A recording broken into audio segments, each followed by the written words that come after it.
नमस्कार. सोलापूर महानगरपालिकेच्या परिसरामधून आहे. आत्ताच पालिका आयुक्त सचिन ओंबासे यांनी पत्रकार परिषद घेऊन सोलापूर महानगरपालिकेच्या होऊ घातलेल्या प्रभाग रचनेचा प्रारूप आराखडा जाहीर केला. प्रारूप आराखडा जाहीर करत असताना 2017ची जी काही प्रारूप रचना होती प्रभागाची तीच निश्चित करण्यात आली आणि 2011ला ज्या पद्धतीने लोकसंख्या गृहीत धरण्यात आलेली होती तीच लोकसंख्या यावेळी देखील गृहीत धरण्यात आलेली आहे. या प्रभाग आता जो आपण प्रभाग पाहणार आहोत तो प्रभाग क्रमांक 5 जो आहे तो विशेष म्हणजे शहर उत्तरमध्ये असून देखील शहर उत्तरमध्ये असलेल्या प्रभाग क्रमांक 5 मध्ये भाजपाची ताकद नसल्याचे दिसून येते. विशेष म्हणजे ह्या प्रभागामध्ये यापूर्वी निवडून आलेले आनंद चंदनशिवे, पुजारी आणि बमगुंडे आणि आवळे. आता आवळे आणि बमगुंडे हे भाजपामध्ये आले. हा भाग सोडला तर यापूर्वी हे पॅनल पूर्ण 4 जणांचं पॅनल हे बसपाकडून होतं. बसपा ही आनंद चंद्रशिवे आणि पुजारी यांनी सोडले.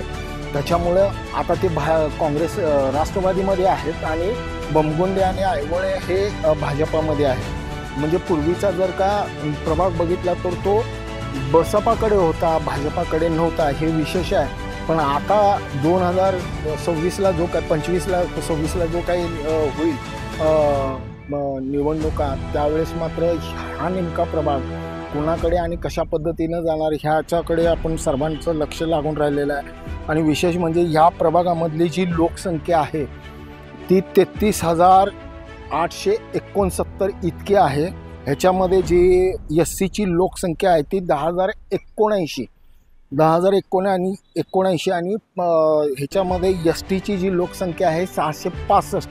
हा जो परिसर आहे तो मिलिंदनगरपासून जो समाविष्ट होतो. त्याच्यानंतर मातंग वस्ती आहे, त्याच्यानंतर पुणे रोडचा जो काय पूर्ण जो काही लोकवस्ती आहे त्याचा समावेश होतो. महेश कॉलनी वगैरे हे जे काय व्यापारी वर्गांचा जो काही पट्टा आहे तो देखील ह्याच्यामध्ये समाविष्ट होतो.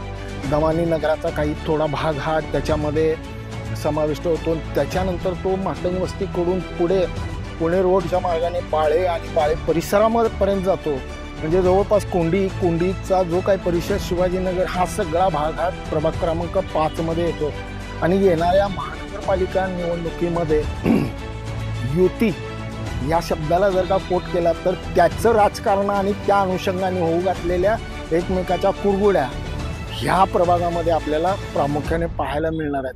विशेष म्हणजे शहर उत्तर विधानसभा मतदारसंघ विजयकुमार देशमुख हे त्याचे आमदार आहेत आणि त्या आमदारांच्या मतदारसंघातला हा बसपाचा आताचा पूर्वाश्रमित बसपा आता राष्ट्रवादी आणि भाजपा अशा 2 ह्याच्यामध्ये विभागला आहे.